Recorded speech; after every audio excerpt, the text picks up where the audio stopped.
Welcome back to Deep Thoughts, ladies and gentlemen, and our second voyage of Season 7. So today we're going to talk about 3-Eye Atlas. Some of you know all about this, and some of you will be like, what's that? There's a gigantic object coming our way from outer space. Not the first time, and not the biggest one, not the fastest one, but this one's really getting weird because some new data dropped about a week and a half ago on this thing. And it defies all behavioral characteristics of most either meteorites like a Oumuamua or a comet. And so it's kind of behaving strangely. So we're going to get into that. Then we're going to cover the other interstellar objects we've really seen in the last 10 years. But then we're going to go back to the beginning, to when man supposedly started tracking these things. Because here's the thing. If you're watching clickbait videos all over YouTube, and I understand it, it's an entertaining pastime. I'm not completely innocent of that myself, although it's getting more and more frustrating, isn't it? YouTube's got this thing that says you can report a thumbnail if it's misleading to the video. It's like, okay, isn't it like 99% of the thumbnails today are completely misleading? I love the guys that do hot spices. They always have this screamy face on. Then you find out it's just nothing but a chiclet. But knowing about the subject matter helps tremendously when you're having conversations, whether with yourself about, well, do I worry about this or do I not worry about this? Unless 3-Eye Atlas starts changing directions, we don't have anything to worry about at all. We're going to be on the other side of the sun when it's the closest it comes to us, which is actually kind of a bummer in one way, but obviously beneficial in another way. The crazy thing is, this thing is crossing paths with, Jupiter, Mars. It's going through our orbital ring around the sun. And so it potentially, but these things could hit us. I mean, that's the crazy thing. It's super, super bad odds that would ever hit us. If these were NASA odds of like putting the lunar module to the service module coming off the moon, then it would definitely hit us. But with real mathematics, these are absolutely negligible things, and they're rare in general. And we're really noticing them now because we have the optics to do it. I'm sure this has been happening quite a bit over time. But it's important to understand the mechanisms, and you can have a much more intelligent conversation after this episode if you're not familiar with such a thing, because you're going to know all the buzzwords, and you're going to know the typical behavior of these things. So if it ever happens again after this episode, and you've seen it to the end, you're going to have the history of this whole thing, and you're going to be able to say, well, is it doing a coma cloud yet? What's the core made out of? What's the speed it's going? And when they tell you, you're going to know other speeds, and you're going to be like, oh, well, we don't need to worry about that. I mean, Oumuamua was super fast, super massive, and didn't even have a tail. It was just a big cigar-shaped meteorite. So let's get into it, shall we? So why is it called 3-Eye Atlas? Well, there's a telescope called Atlas. And this is the third interstellar object, hence the eye, not like the iMac back in the day. This is the third interstellar object that this thing has found. Now, technically speaking, they reported it first, but then they found out another telescope called TESS had actually found it just a few weeks earlier. Atlas sees it in July 1st of 2025, but TESS saw it technically May 7th, because when they knew they needed to look for it, they finally started doing it. Comparing these photographs, and I learned this in high school in the 80s. What they do is they take multiple pictures of space when they're at a particular orientation to space, and you have to understand, like, stars are so far away that even if we wobble and move quite a bit, they kind of still look the same in the photograph. All you gotta do is line them up, and you can start seeing things that move. This is how the guys found it way back in the day. They just see a dot that's not in the same place as the night before.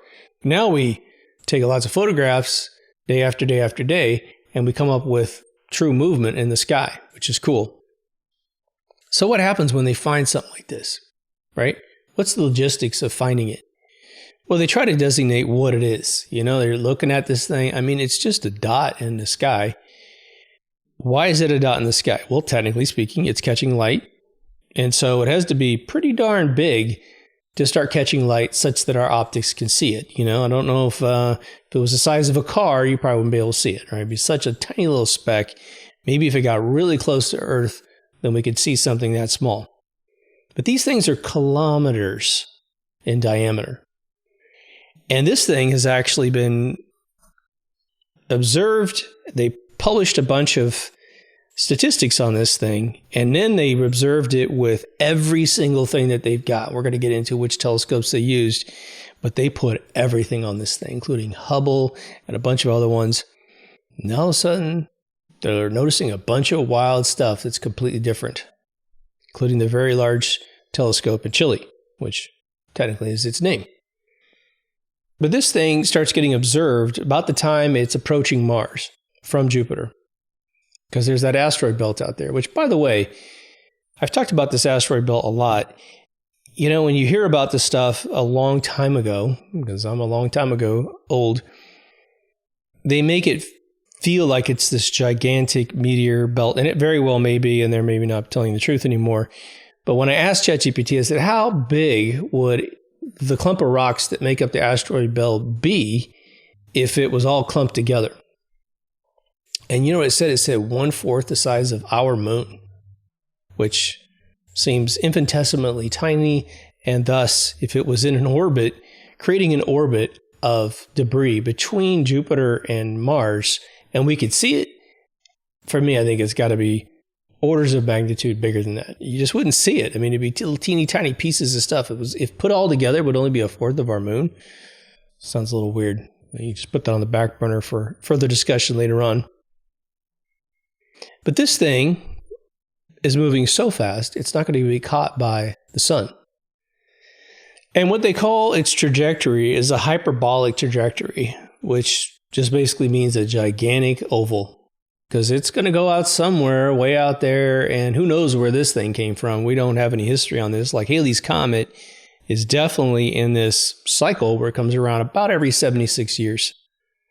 I'm going to share with you also me seeing Halley's Comet as a kid in the mid-'80s when I was in high school.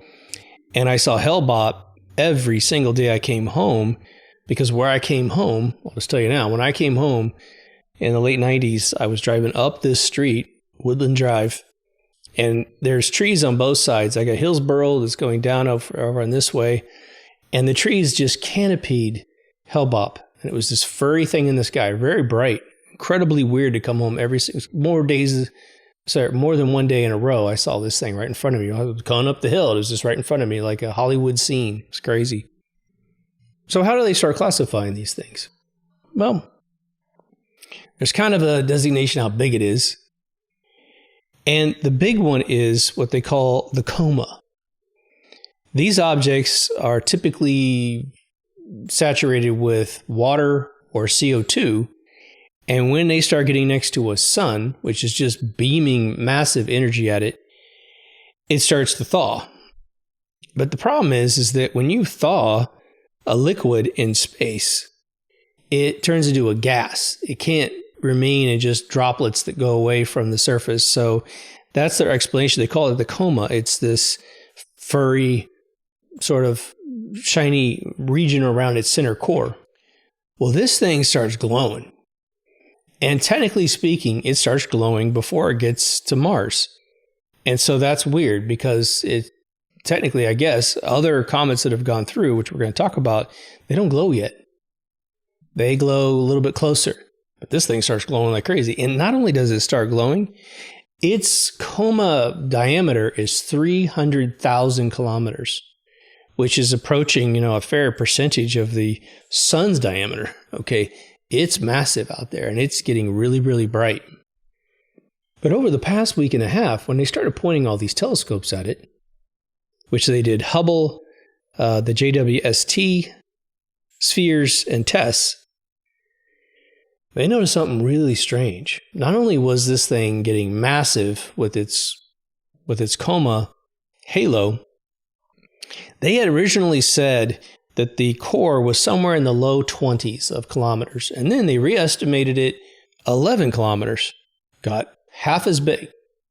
And now when they look at it, it's in the upper 40s, nearly 50 kilometers. Okay. But what happens with a comet tail? For those of you who went to any science class in junior high or high school, what they call middle school nowadays, what happens is that because the sun is a blast furnace, right? It's pushing all of this matter and it's just basically controlling the very heartbeat of our solar system, right? It pushes away from itself. The tails of a comet are always going perpendicularly away from the sun. So it could go right by the sun on the left side of the sun. Let's just say you got the sun in front of your face and you got this comet coming over on the left. The tail is going to be going to the left. Not like, you would draw a car's blur if it was going down the highway and you got kind of a tailwind behind it. Nope. If it was a car, then the blur would go away from the car, perpendicular to the sun. Right? So just draw a line straight from the sun's center to the object, and that's the direction it should be going. Except this one's not doing that. We've never seen anything not do that. Ever. The tail of this coma cloud is going towards the sun. Towards the sun. Really, really weird. It's technically not possible. One of the best descriptions I saw in a YouTube video is like, if you ever see a dog stick its head out, what happens? Well, its ears go back, right? Because it's going back with the wind, it's going by the dog's face. Well, in this particular physics, it's like the whole ears are going and the face is going forward. Staring into the wind, it's going forward. Opposite of the pressure system that's actually out there. But then they started using other telescopes to look at this thing that do spectrograms. They can look at the coma and they see the frequency of light, which we do in laboratories all the time on Earth. You don't have to disbelieve this. And it shows you the spectrum of the composition of what's in it. Typically speaking, you get a lot of water and very little CO2. This thing's completely the opposite. It's got an 8-to-1 ratio of CO2 over H2O. So for every single particle of H2O, it's got 8 particles of CO2. Well, that's really strange. We haven't seen that either.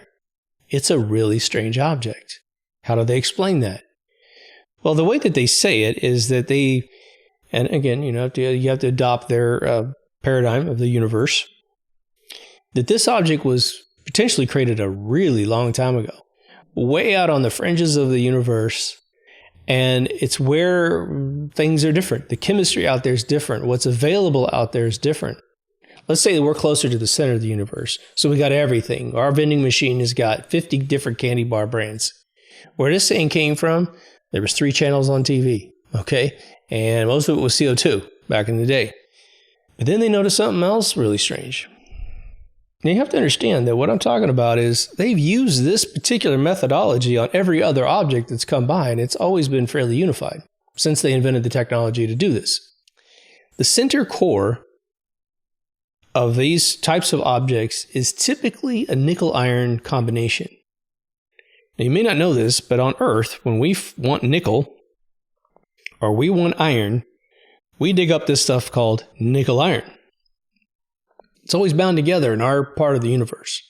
Anytime you find an iron meteorite like the Egyptians used to create all their bombing tools, it has nickel in it. It just does. And we have to go through very stringent processes to pull out either the nickel or the iron, depending on which one we want. Well, the core of this thing is showing a really loud resonance of light for nickel, but it has 0 resonance for iron. Really bizarre. We would have thought before we ever saw this object that this was just a constant in the universe. Wherever you find nickel, you find iron. Wherever you find iron, you find nickel. But now we're seeing an object that seems to be pure nickel. Now I'm going to pause for a second and just basically say one of my motivations for making this episode was that one of our listeners, Ronnie, he sent me a great video where it was like 2 hours and 30 minutes. And it was a very doctored up video. And he just wanted me to see it, And this guy was going way off on a tangent that this thing is an alien spacecraft and all this other stuff. And then you get about 40 minutes and he starts talking about climate change and you're like, click. So I thought, well, there's probably people, thousands of people viewing that video and going, oh my gosh, lizard people are coming, right? So it's important to pull back. And the other thing was that video was old enough that all this new data is not in his video. It'll probably just get worse because it's so unique, So 300,000 kilometers across this coma cloud. Okay, I'm going to be showing you some pictures in the video in case you're coming in on the podcast side. That is nearly half the distance of the sun's radius. I mean, sorry, it's nearly the radius of the sun. Let's put it that way. It's half the distance of the diameter, right? Wow. Crazy gigantic. Now, what always surprises me with any of these interstellar objects is that how on earth do they have enough fuel, meaning matter on them, such that they can actually produce these clouds for any length of time? You would think it would fizzle out. But these things are so, you imagine that, 47 kilometers across is now what they think the diameter of the core is.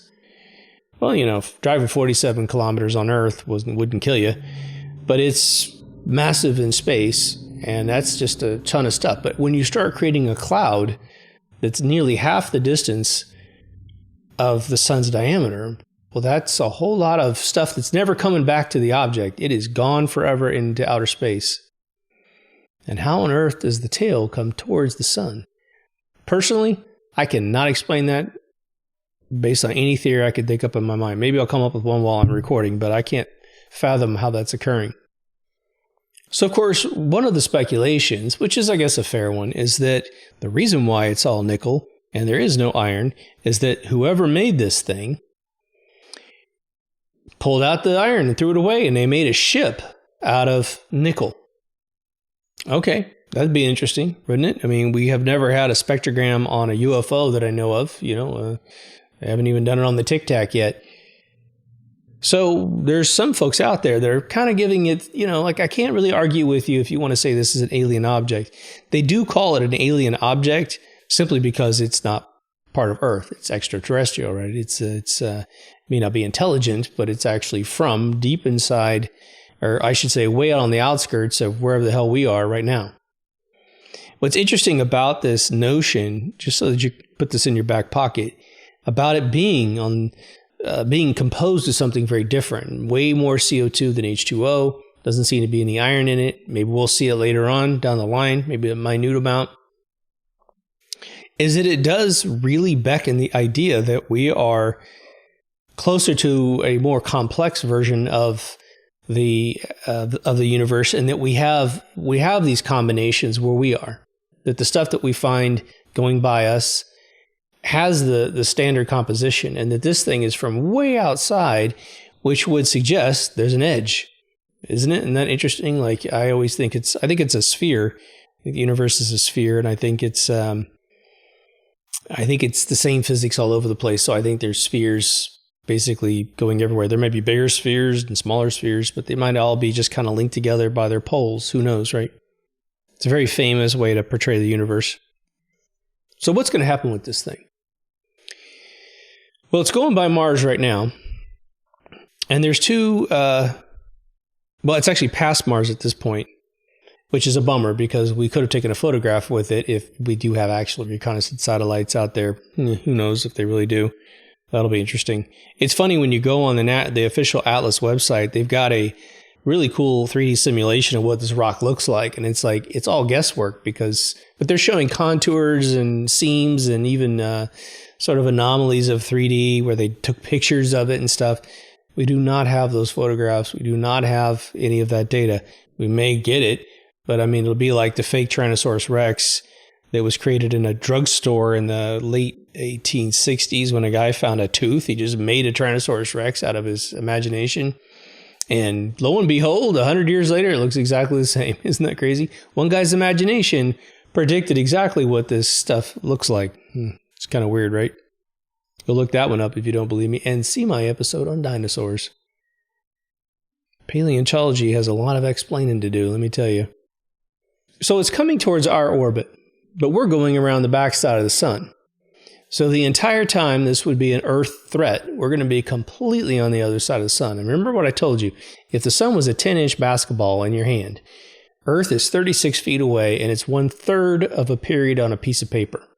So we're super duper tiny. And this thing is a teeny tiny speck of that. I mean, unbelievably tiny speck of that. This thing could technically hit the moon and it would just make a big puff in the sky and that'd be it. The moon would just eat this thing up, no problem. But it'd be really strange seeing a coma cloud nearly half the diameter of the sun coming by. What's that do to Earth? It's pretty easy to get in that coma cloud if we were nearby, right? And if it's going towards the sun, oh my goodness, that thing could spray that cloud at us, and who the hell knows? Maybe we all vaporize. It's a really weird situation, right?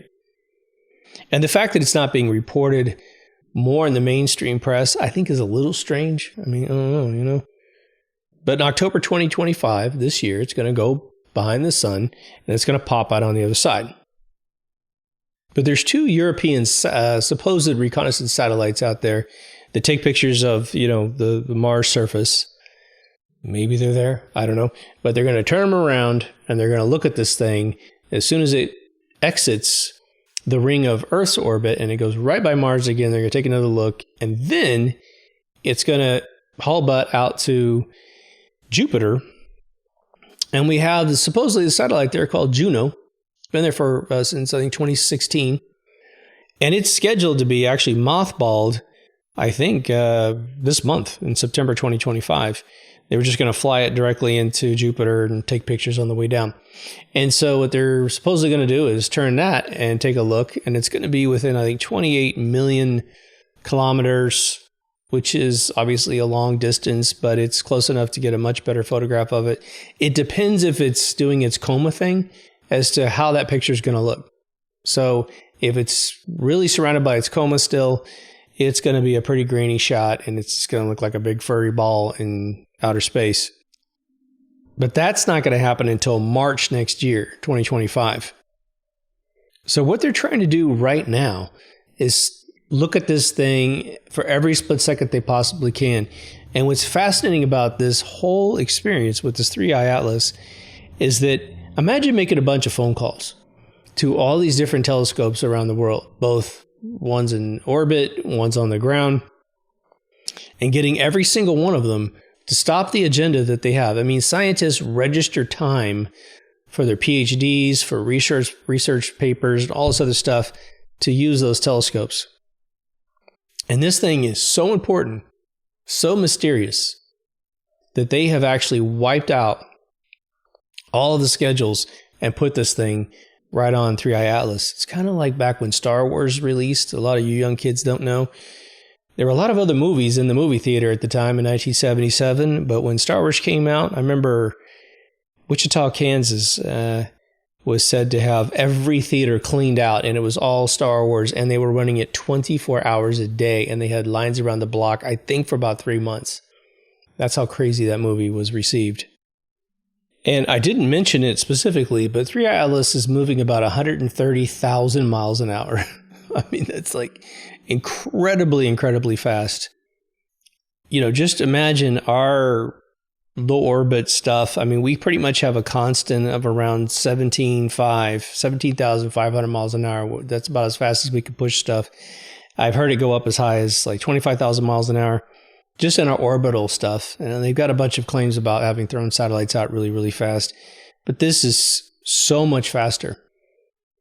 Now, we're going to talk about the other more recent objects that have been in space. And one of them is a Muimui, which was found by the telescope in Hawaii, hence its name. And that thing, I believe, is moving around 187,000 miles an hour. Just incredibly, incredibly fast. I'm going to show you pictures of these things. But a Muimui was a gigantic cigar-shaped rock. It was not a meteorite. It didn't have any coma. It just came sailing through our solar system and obviously caught some eyes, because if that thing ever touched us, it would be terrifying. Now, some of you might remember that there were, I think about 20 years ago, there was, and I apologize, I'll find the date and put it up there. There was 3 gigantic near-Earth size objects that slammed into Jupiter, and it's left a spot on Jupiter's cloud, and it just swallowed those babies up like they didn't exist. It was unbelievable. They didn't punch through the other side. They just poof, went in and they disappeared. And thank God. They always called it, when I was in astronomy class in high school and in college, it's always been said that the Jupiter's a vacuum cleaner for us. It's picking up a gigantic proportion of stuff that's flying by. The only problem with that theory is that if Jupiter's on the other side of our orbit and we're on this side, and here comes a muy, it's not going to get swallowed up. It might change trajectory for sure because it is being affected by the pressure system out there. But it could be on a course where it's not going to hit us, and it sees Jupiter and it starts getting dragged by that pressure system, and then poof, it hits Earth, you know. If anything ever hits Earth, it's because of the combination of everything that's in our solar system, as sparse as it is, right? So Muy gets discovered in 2017. It's in one of these hyperbolic, sort of elliptical things. And you might be going, well, why do you always say that? Because they seem to all be in that trajectory. What they're basically saying is there's a curve to it. If an object were to come through our solar system and not have a curve, which I don't see how it's possible because it's going to get yanked by our sun, it'll get yanked by Jupiter. If it were going in a perfectly straight line, meaning maybe it's going 500,000 miles an hour, and it simply just goes, yeah, forget your gravity, I'm doing my own thing, then we'd have perhaps a vehicle. You know, if you have a flying saucer or some mothership or something, it's coming through town, it's maybe going to use the gravitational, slingshot thing, or it might just course correct all the way straight through. And that makes it something completely different. But that's why these things are always designated as having hyperbolic trajectories. But let me correct that. I actually said this wrong. It's 196,000 miles per hour. I mean, that's just so fast, right? Didn't have any coma, didn't have any tail, so they couldn't classify it as a comet of any kind. It was discovered by the Pan-STARRS 1. It's STARR 1. That's the actual Hawaiian telescope that found this thing. It's kind of fun, man. When you discover it, you get to name it yourself. It's pretty cool. So Muy was interesting. It was a cigar-shaped object. It wasn't terribly massive, but it was 10 to 1 wide versus tall, which is very, very interesting. It was 1,300 feet long, which, again, is compared to the Atlas III, it's not that big. So think about that smaller object going 196,000 miles an hour, and then think about the Atlas thing, which is 47 kilometers, okay, and it is moving at 130,000 miles an hour. I mean, it's a big difference, man. But in the vacuum of space, it really doesn't matter, right? But it really, you have to remember, it's reflecting its initial push wherever it came from. Whatever exploded in such a way that these objects get that speed. And until they hit something, they're not going to change that speed. I mean, the only thing it could be is it could hit smaller objects. Maybe it goes through some sort of asteroid belt and it's just banging into a bunch of stuff. But at 1,300 feet, I mean, that's pretty long, but it's not mind-blowing. It's only 400 meters. It's a little bit further than a football field. It could destroy itself. So it's been very lucky in the universe as well. I mean, you're really seeing just a gem of uniqueness. Now, this other one was discovered in 2019. It's called the Borisov, Borisov. I think the F is or V is an F in Russian. This thing was moving 100,000 miles an hour, and it behaved exactly like a comet. Had its coma, had its tail going away from the sun, and it just came and went. And the fun thing about this one, it was discovered by a amateur astronomer, and I can't possibly say this guy's name properly. It's Gennady Borisov, Gennadiy, Borisov. He was using a custom 0.65 meter scope to see it. Interesting, right? Now, we could rattle off a ton of these things because there's always something going through, but it's either an asteroid or it's a comet, and it goes through, right? So I won't bore you with all that. We're about to go back in time and recap all of this. What was crazy about my experience with Halley's Comet is it's really strange to be about 15 years old, and your teacher is, I guess he was probably in his late 30s at the time. And he's trying to tell you the significance of seeing something that you would have to be probably about 85 80, 85 to have seen it before and remember it, right? Because you have to be 5 to 10 years old before you have any type of memory of anything. And I remember on the news, there was plenty of people that were same as the second time I've seen it. It's really wild. I remember seeing it in the sky, but then I don't remember exactly where I was when I saw it. But there was a funny little anecdote I'll tell you right now in the middle of this. I was in high school, and we had a party line in the high school where if you picked up a phone in a room, everyone was on the same phones. All the teachers could kind of pick up, and it let the office know someone was trying to talk to you, right? So the office would pick up and listen. Well, they were messing around with this phone, and we had phone problems where when they picked up, it went over the PA. And so we heard teachers talking to each other over the PA. And my physics teacher, computer teacher, astronomy and sound waves teacher was a very serious dude. He knew how to have fun. Like, he would read the National Enquirer to us once a month. He would sit down on one of the tabletops, spend about 15 minutes of the class reading it to us like it's completely real. And he was an actor on the side, so it was a lot of fun. I showed his picture in a previous episode. He's got a funny photograph. It's on purpose. He just never took himself that seriously. But this guy had been a scientist in the real world and became a teacher for us. He was just a brilliant guy. Anyway, they're disturbing the class because he's really trying to get some super complex stuff taught to us.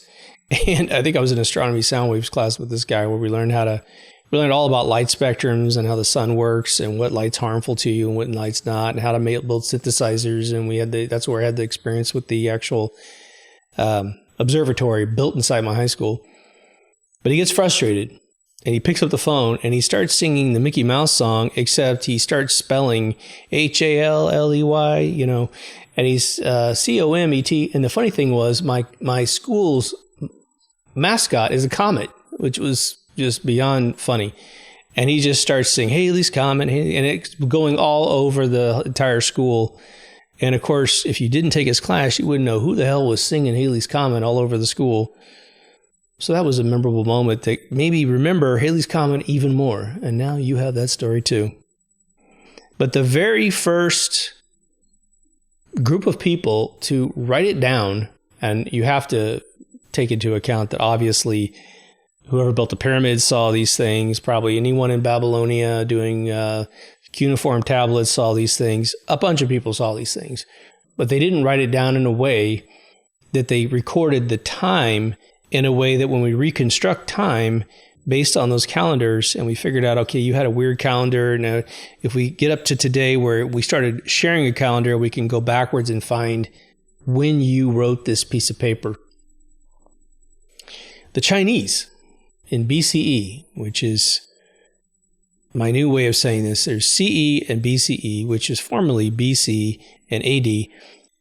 They're replacing AD with CE, which is Common Era. And then before that, they do before Common Era. So BCE is before Common Era. It's just BC, right? It's still based on this Christ character that lost 32 years, right? But in third millennium BCE, so back 3,000 years supposedly, I don't know if I completely believe all this. They used to refer to these things in the skies as guest stars, which I think is a pretty brilliant idea. They also called them broom stars because when the coma started and the tails started going away from these things, they could see it. And so they called them broom stars. So they are credited with the very first sighting and documentation of anything foreign in the sky that wasn't part of the natural thing that you see when you go outside. They think by 240 BCE that there was a recording of a big broom star in the sky, and when they try to do all the math differentials on the calendars, they're pretty sure that was a early recording of Halley's Comet going through the sky. Now, just to break off for 1 second, I did a deep dive on sort of all this Chinese technology that's out there. The first pulped paper that was actually put together during one of the dynasties, and then it gets discovered by the Arabs and Uzbekistan, and they start creating the pulp and they start refining it, and then it gets to Italy and it gets refined, and then a German guy started creating the printing press. So it's very interesting to to look at. There's this weird anomaly where a culture will have this explosion in technology, right? Whoever built the pyramids, well, they obviously didn't continue what they had learned, because that part of the world would have the most amazing architecture, but they don't. They don't have even Western culture architecture. And all these giant cities that are being built in the Arab communities in the Middle East, they're hiring all these German guys to come in and build it all. It's just crazy. So it's interesting how they could have recorded this stuff and kept a really good record. But the rest of society, when we found China, in the late 1800s and 1900s, you can go look at the movies that they've restored with AI, and you're looking at a very primitive group of folks. I'm sure they're really sweet people, but Japan's off doing way more advanced stuff, building samurai swords, and whatever Japan created, they built on the technology. They kept it going. They didn't lose their mojo. All the Western countries kept building on top of what they figured out, the Masons, right? So it's interesting how China, through the civil wars that they've had, they tend to crush any learning institution such that this stuff gets recorded by a very small group of people. Because they had paper without acid in it, probably, the pages lasted forever, and then they have this big record, which is very interesting. The Chinese were the first people to really figure out that Halley's Comet does come around about every 76 years. But what's funny about it, when the Chinese were, this is all just kind of what they say, they wrote down, when they were trying to postulate what the heck they were looking at, their science told them, which is really odd, that these were sublunar objects, meaning they were between the moon and the Earth, which seems kind of odd. That would mean that Halley's Comet never went behind the moon, right? Because if it goes behind the moon, you should know that it's not in front of the moon, right? But you mix that up with probably sightings of meteorites and that kind of stuff, which are definitely coming into the atmosphere, burning up. And of course, they turn this white plasma as they burn out, depending on what they're made out of. So maybe they mix those two together to get a little bit confused. We have to wait about, almost 2,000 years. It was 4th century BCE when the Chinese had written down that they thought these were sublunar objects. You have to wait till 1577. You add the 400, you're almost at 2,000 years later. A guy named Tycho, Tycho, I think it's Bray, Brahe. He started noticing the parallaxing between these foreign objects and the stars themselves. And so it was like, this thing's an independent thing. And so he was essentially saying, no, these things are further out than the moon. And of course, on average with comets, you're absolutely correct.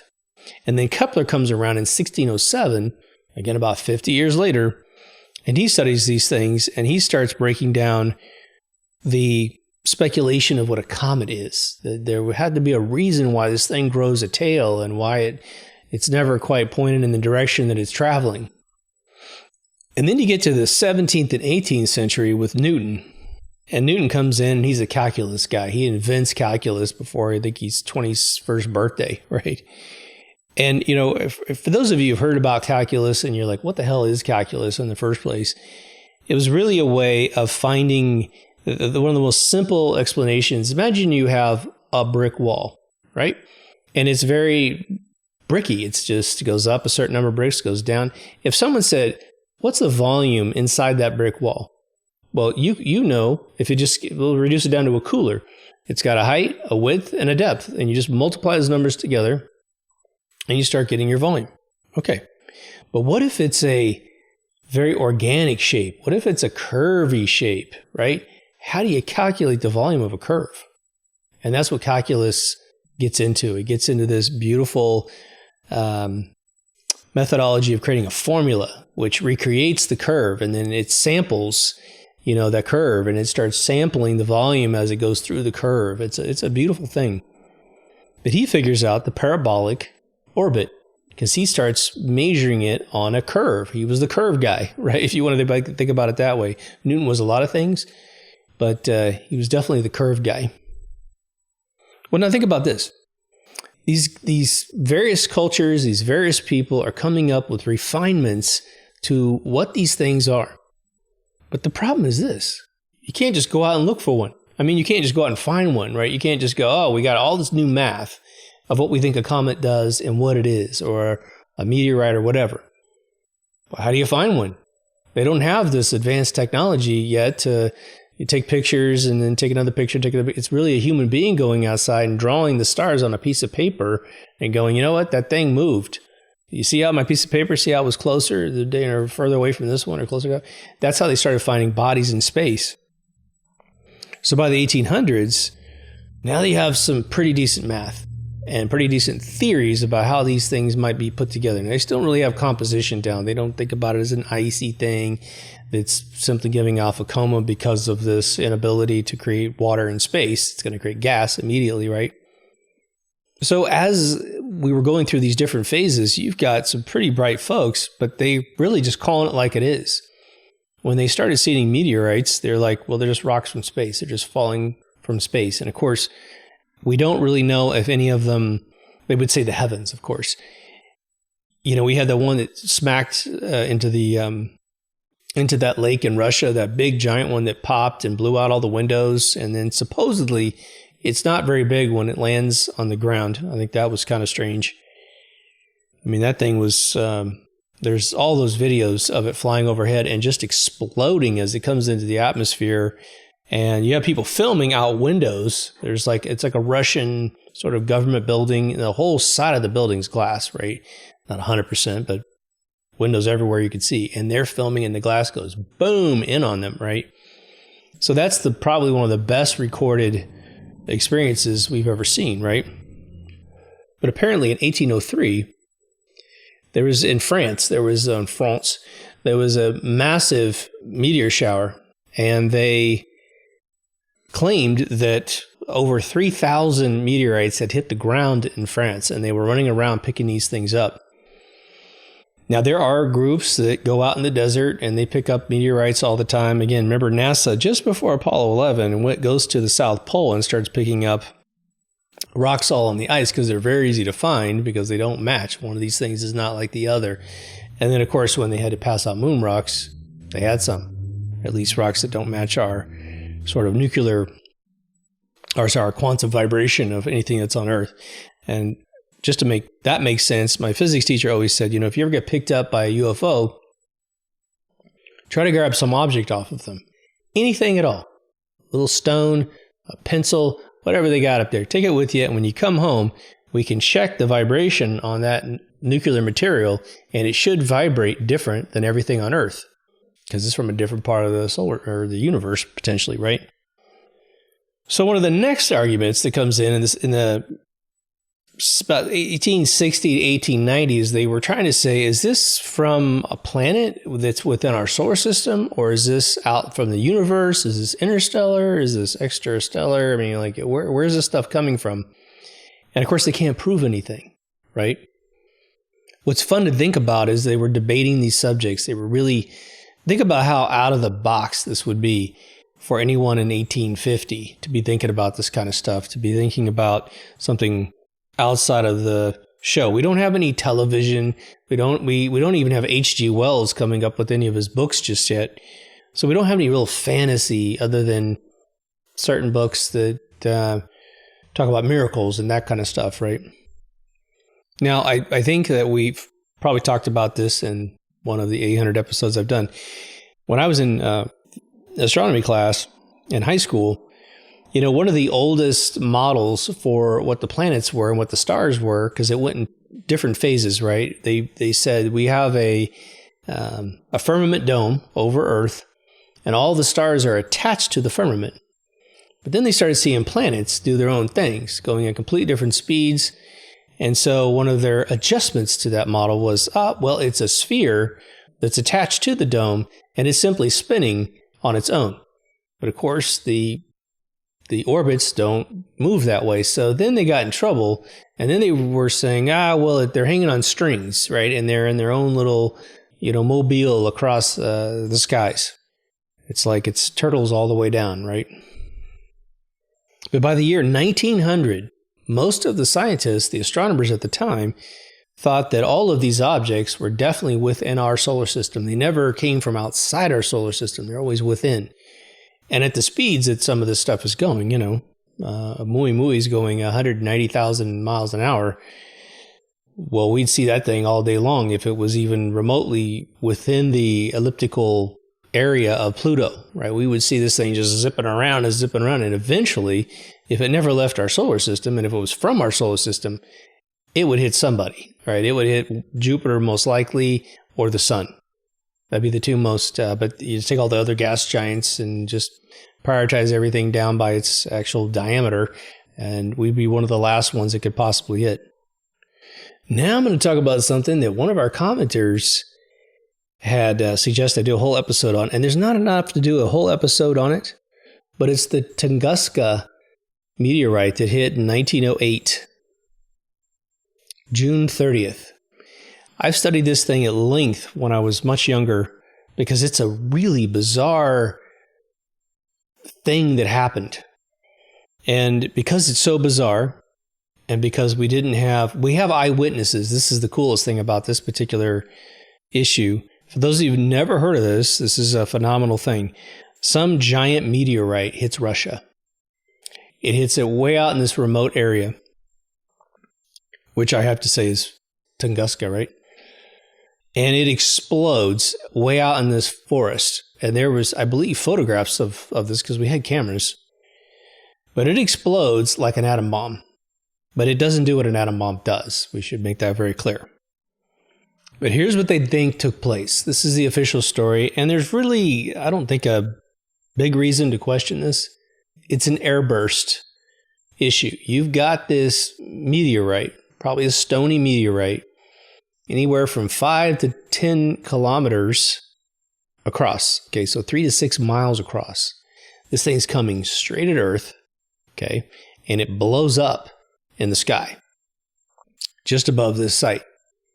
And the reason why we are pretty sure it blew up in the sky is there's no direct impact at all at the site. This thing put off 10 to 15 megatons of energy. Just remember, Hiroshima was a kiloton, basically, right? So it wasn't even at 1 megaton. And it's an exponential of 10, right? So 1 megaton is 10x of a kiloton, right? We're talking about a big bomb going off. And there are people who live in the area, and it flattens about 800 and some miles of forest. Of course, they estimate, that it's going, I think, approximately about 10 miles per second, 15 to 30 kilometers per second. I mean, that's like 10 to 20 miles per second. Super duper fast. Now, to give you a perspective of that, I think the space shuttle in the Saturn V, which you definitely saw go up, has to go 11 miles per second before it can get into low orbit. So it's not like we can't produce that kind of speed, but it obviously would have been slowed down by the atmosphere quite a bit. And here it comes, kaboom, 10 to 15 megatons of this thing. Now, the interesting thing about the eyewitness stories, because they didn't start surveying this thing, it happens in 1908. They don't go and really survey the land until about 1927. That's a crazy amount of time, but obviously nothing had changed. It had so wiped out the forest, it didn't grow. And you can go online. I'll put the photos in the video, but they're all just laying down. These trees are just pushed down, and that's extremely difficult to do. I know those phony baloney videos they did of the atom bomb hitting a house and hitting the trees and all this other stuff. This is real. I mean, this thing just flattened everything. But the witnesses, one guy was on his porch, and he was far enough away that he didn't get killed by it. But he said the very first thing he saw, and it's all physical evidence at this point, right? A fireball basically comes off this thing, and it's screaming just like you see in Terminator, right? It's coming right at Sarah Connor, and it lights everything on fire. But right after it did that, a second shockwave comes in and puts it all out for the most part. So a lot of people got flash burned and lived to tell their tale. Remember what I said about fires in one of my previous videos? Luckily, the guy probably didn't breathe that into his lungs because it happened so quickly. But it burned, cabins, burned all the wood. So what's interesting about this is that the wood at the center of this airburst is barely burned, because if it got fire and the concussion put the fire out. So you have more burning on the edges than you have at the epicenter of this 1908 impact. So imagine that 830-mile diameter from the center is utterly flattened. They think it destroyed 80 million trees. I mean, just put that in perspective. And to put this in perspective, I am in Los Angeles general area. I'm south of Los Angeles in Orange County. San Francisco is, I think, about 450 miles from where I'm sitting right now. When I used to drive back and forth, that was about the amount of distance. So if it hit San Francisco, San Francisco would be flattened, right? But it would pass me, okay, and then go another. Well, I don't know if the 830 is 830 is probably diameter, so it would definitely hit me and still be on fire, and then I get put out. I mean, how crazy is that level of impact? I don't know that other than the Tsar bomb that the Russians blew up, which they think is like nearly 50 megatons. They're not sure how big it was. I think one of the highest estimates of the Tsar bomb was nearly 60 megatons. This crazy bomb. Let the Russians just do it right? That thing was blowing out, shaking windows and blowing out glass like 900 miles away. So this is just below the Tsar bomb. It makes you wonder, because they weren't able to obviously film it or take any photographs of it when it happened, because no one knew what was coming. It's out in the middle of a remote area. Imagine that happening, and maybe there's a mushroom cloud. I mean, there's got to be some illumination because of all the energy being dispersed. It does seem hard to believe for me personally that whatever this object was, it explodes in the air, and we don't get chunks of rock everywhere, right? If that thing is remotely as big as they thought it was, let's just say it's 10 miles across, or 5, no, it's 3 to 6 miles across, excuse me. Let's say it's 3 miles across. Imagine a 3-mile object hovering over your head. Did you ever see Independence Day? How big do you think the Independence Day mothership was in that fictional movie in 1996 or something? About 3 miles around, probably, right? And so you're talking about a massive, it would be roundish, I would imagine, just from attrition of rolling through the universe and going through our atmosphere. And one of the comparisons is that 2013 one that hit Russia that I talked about, when you could see it in the sky, right? That thing was a % of the size of the one in Tunguska. So now let's talk about the conspiracies that go around this kind of content. Now, some of you have heard the conspiracy for sure that Wernher von Braun, and in one of his, this is according to his assistant, who also has a PhD, but she talked about all kinds of crazy stuff that, if she's telling the truth, it's unbelievable that this technology that she talked about, we'll go into it in a second, but that he said, okay, that agencies are going to fake an alien invasion, that they're already planning on doing that. And he died, I think, in 78, so this would have been mid-70s kind of theory. That doesn't mean they continued the idea and we're going to do it. Maybe they found out it's too difficult. Like I said in many of my episodes in the past, the problem with alien invasion is that you have to get every single country on Earth to go along with it. You do. And when you can't do that, you really can't pull it off that well. And it would be just like the day the Earth stood still, where the flying saucer comes in and lands in Washington, D.C. on a baseball field. And then if you watch a UK one, it lands in London, right? I mean, it always lands wherever the film production company is. So you can't have an invasion, in my opinion, where these things only land in the countries that are going to be along with it, right? Saying, oh, well, you're not important, so we're not going to pay attention to you. That's not very alien, is it? But anytime this stuff comes around, and you don't have any information on the history of it or the mechanics of it, even in the official science realm, then you get these folks start talking about all this alien stuff. And the really interesting twist of the 21st century, which I find extremely annoying, is that out of all of the UFO sightings I would say up until Whitley Strieber, you have pretty benign alien stories, right? They show up, they do whatever they do. You see them in a flying saucer. You don't see the actual people. Some people say they see them in the windows. Then around the 80s, you start getting the abduction stories. And once that becomes more understood, you can sit and watch 1,000 hours on YouTube. So you want to construct your own story about being abducted. You got all kinds of reference material.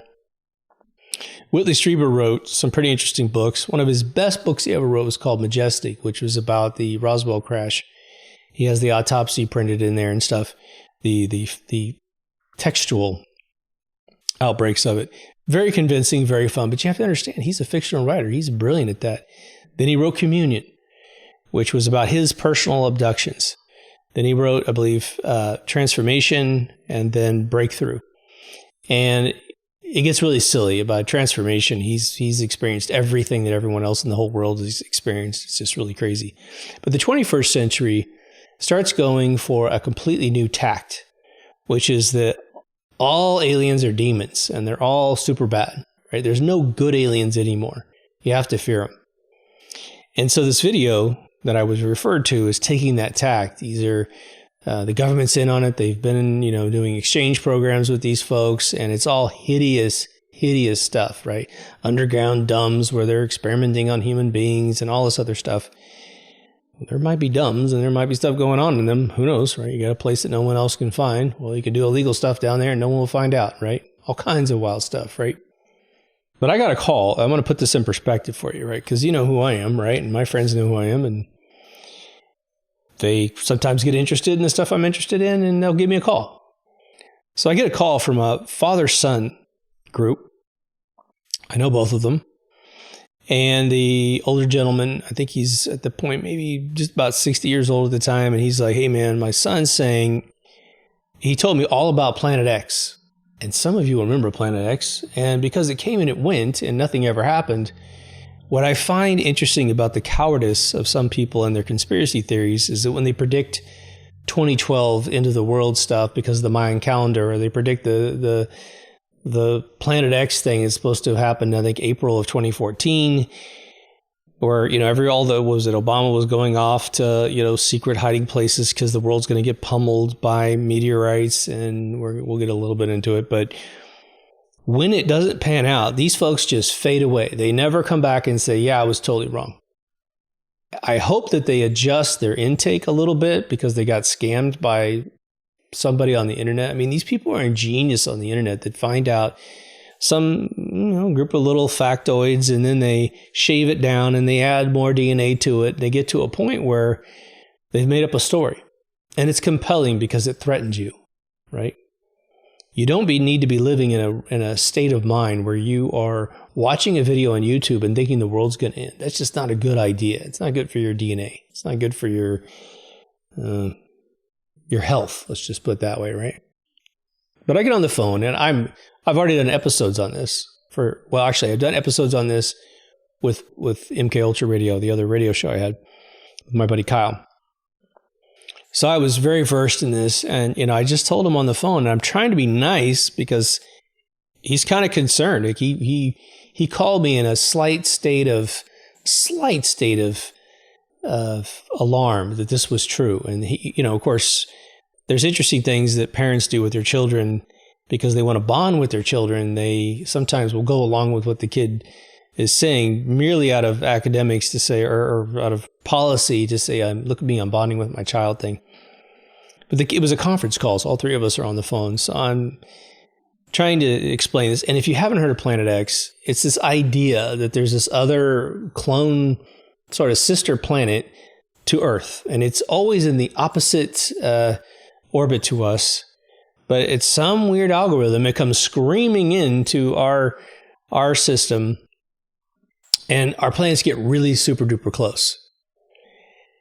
And when that occurs, they hop over to our planet and they start, stealing our gold and our women and our chihuahuas. I don't know. It had no basis on anything that had ever happened. And it was taking from one of the oldest arcs of, I think, H.G. Wells even, where it was essentially saying the aliens want our raw minerals. I just think that's funny. if you're an alien and you can travel the universe, one of the things you would probably have mastered is fusion. And thus, why would you need diamonds? Why would you need gold? Why would you need any of our raw resources? And if you can go any place in the world, any place in the solar system or the universe, well, go find a planet that's literally made of gold. Go send probes out everywhere for anything that's Gaia class and or chemically perfect. You could have sulfuric acid for an atmosphere. But if you're an alien, you've got all kinds of wild technology to fend that stuff off with gravity wells and then pick up a big scoop of it and take it home or whatever, right? The idea that they genetically modify, this is part of the Planet X theory, but this goes way back before Planet X. Planet X is nothing more than a reuse of a ton of old stories in sci-fi movies, sci-fi paperback books that you don't read because you don't read anymore because they don't have any more books anymore, right? There was a lot of science fiction magazine subscriptions. You get these little tiny magazines in the 40s all the way through the 50s, which is where you get radio shows like 2000 Plus and X-1. When Rod Serling created the Twilight Zone, he lamented heavily in interviews. He goes, I had thousands and thousands of science fiction stories that all we need to do was poach the mechanisms out of them, turn them. I got a Twilight Zone. He goes, it was inexhaustible, right? Unfortunately, with Night Gallery, he went into the satanic realm because no one was aware of what was actually going on. And so they made all these goofy, weird satanic episodes.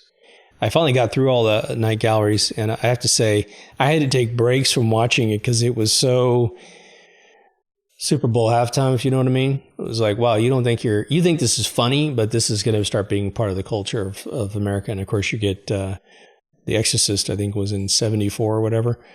Whew, right?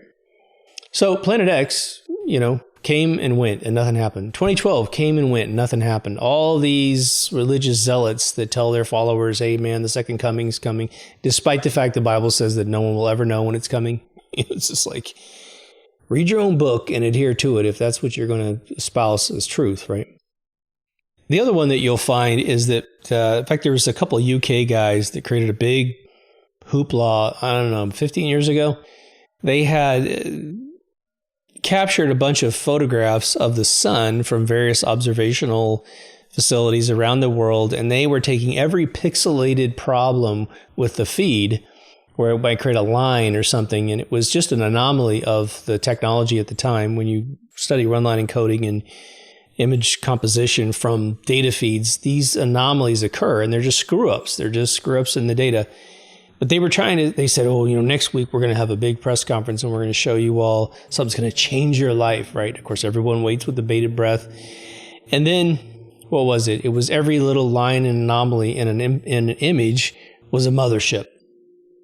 And these were just lines, nothing interesting, nothing looked like a ship.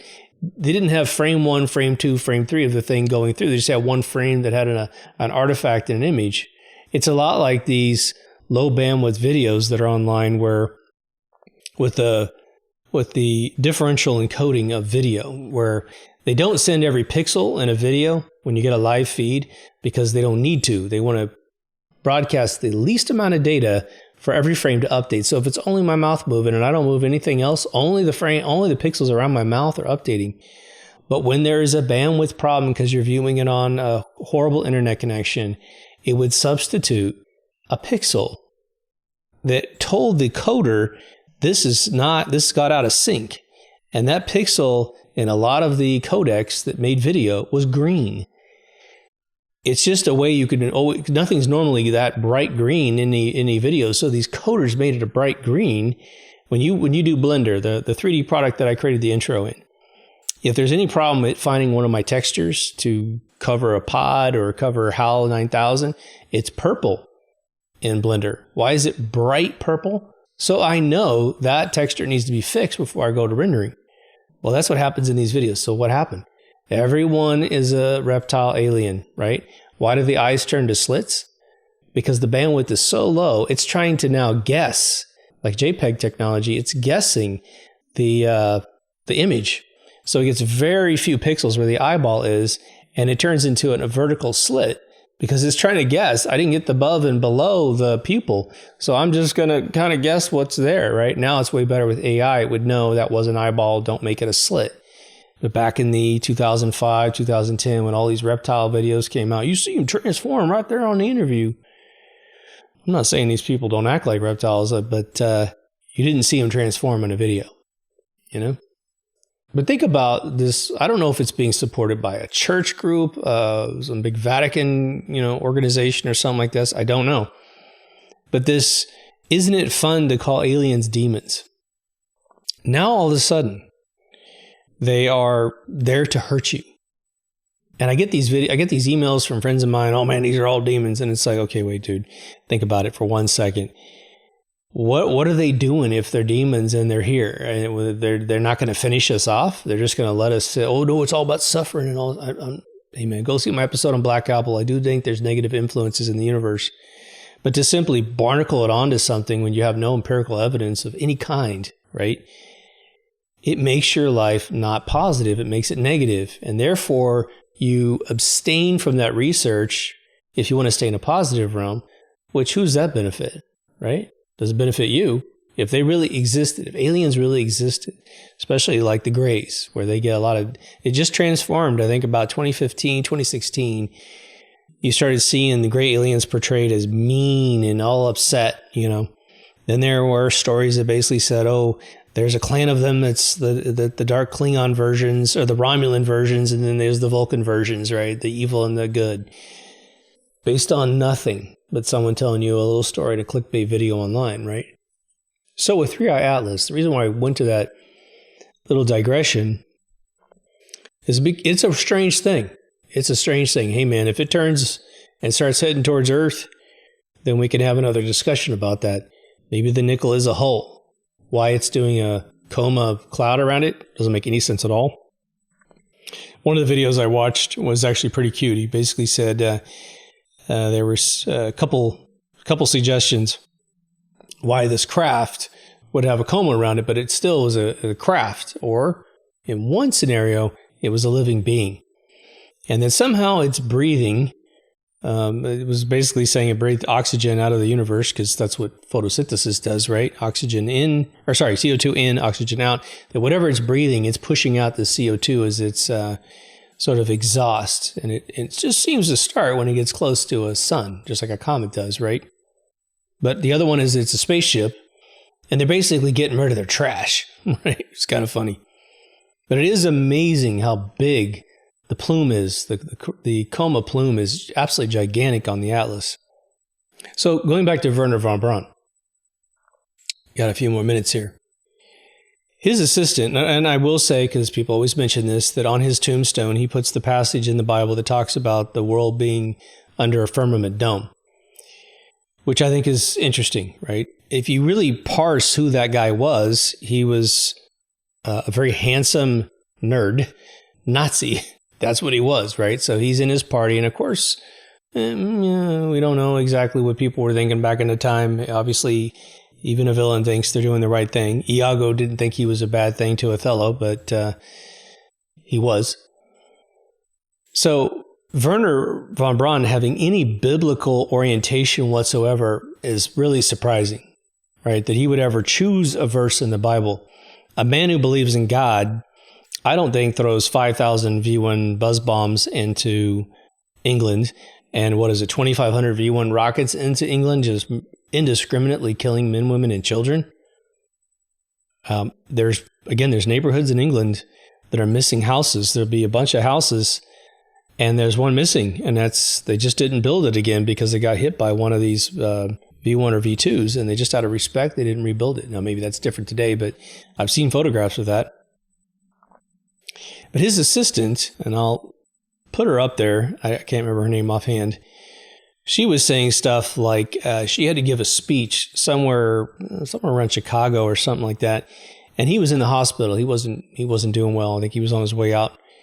And she said that she claims this story that he said on his deathbed, in the hospital anyway, you go do your speech that I would normally do. You do it for me because you're really smart. You got a PhD, and I'm going to be talking to you and telling you what to say. And she says, this is like late before 78, okay?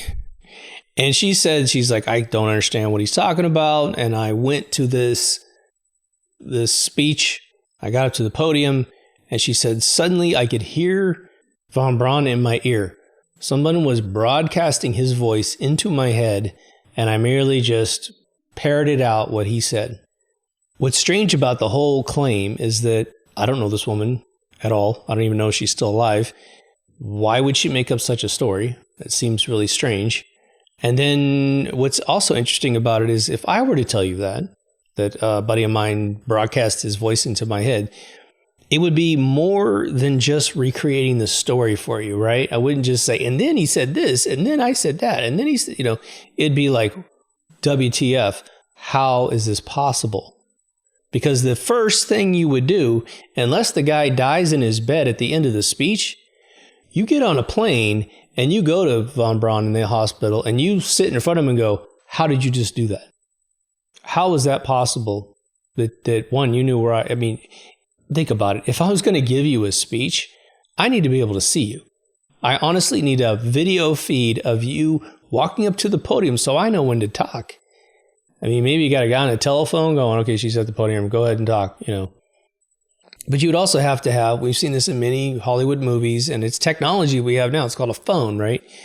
You'd have to be, okay, I did that. What do I do now? I did that. What am I? He would have to hear her just as much as she could hear him, because he's got to have a cue of when to say the next thing. What if she screwed up and said something incorrect? What if she said the word incorrectly? She misunderstood what he was saying and she paraphrased, and he's got to get her to correct herself. So you take those stories, and she sat down in front of a video camera. I watched her say this entire claim. Where's that technology now? That supposedly happens before 1978 or around that time. And we have never heard of any agent. I mean, I've known Secret Service guys. I've known all kinds of people deep in the government. And it's like, I've never heard anyone claim that, oh yeah, we can broadcast my voice right into your head. Don't worry about it. Just show up or whatever. Or just as a giggle, I'll send you a message at some point in your life. You'll hear it in my voice and I'll be like, hey, Mark, can you hear me? Never heard those stories. So when you hear that he said from this woman that NASA and these agencies were working on a alien invasion story, it doesn't seem implausible to me that they would consider such a thing. And you remember Reagan went up to a speech and he claimed that, they claimed that he said he was going to say this, and his scriptwriters were like, don't say that. Don't talk about an alien invasion uniting the world. But he went up and said, he added a paragraph to his speech, supposedly, where he says, just imagine if aliens came down, we'd all get under one roof and we'd have basically a one world government, right? This has been echoed several times by different leaders. So I'm sure they've thought about it. Why this woman would cloud up such a simple claim with this other story about this, broadcasting a voice in your head thing, when there's so much to the logistics of pulling that off that wasn't addressed. I mean, it makes you need to take these videos about things like 3i Atlas being a mothership and that kind of stuff and just sit back and enjoy the show. Because what are you going to do anyway, right? Yeah, it might be always, I have a little tub of like provision food that can last for 6 months, depending on how many people are in the room with me at the time. We have to find water, make sure we got that too. But, it's not unreasonable to be prepped at some point. I live in an earthquake zone. Some people live in hurricane zones. Some people live in Oklahoma where tornadoes get to be F5s and blast through the town. You might be without power and water for a little while. So it's, no matter where you are, don't be stupid, right? Get ready for something. If it doesn't happen, I guess eat it at some point in your lifetime. Anyway, I want to do this episode because I saw that video. It's good to get educated about some stuff. Apparently, we've been viewing these things for quite some time. And again, I think anyone who could build a pyramid and aligned the windows with stars, especially the body of the Sphinx has all these windows inside of it that point out to stars. They've been looking up because that was the only show in town for a really long time, right? I think we've got summer equinox and winter equinox temples all over the world, right? Where they figure this stuff out in South America, Africa, Asia.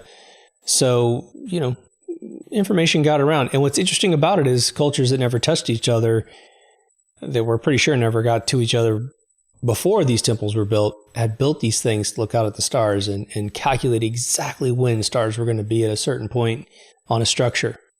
One, that beckons the idea that these things haven't changed in a really long time, because you can still go to those temples and the stars still show up at the right time. Right? If you haven't been to deepthoughtsradio.com, please go. It's got everything up there, video, audio, got some pretty cool shirts. I want to say something about the shirts. I didn't realize this. When you go up to the shirts at our site, they're all black. There's a couple blues. They're not all black. You got tons of options, from reds to all kinds of wild blues or greens, whatever your favorite color is. Like some even come with some light pink. Just understand that if you don't see the preview, it's just because of the limitation of Etsy up there showing you the previews. So if I publish all the thumbnails, then it clouds up the store with a ton of different colors of the same exact shirts. I don't want to do that. But just understand, you don't have to walk around in black shirts with my stuff up there. So anyway, take care of yourself and someone else, and I'll see you in the next Deep Thoughts. Over now.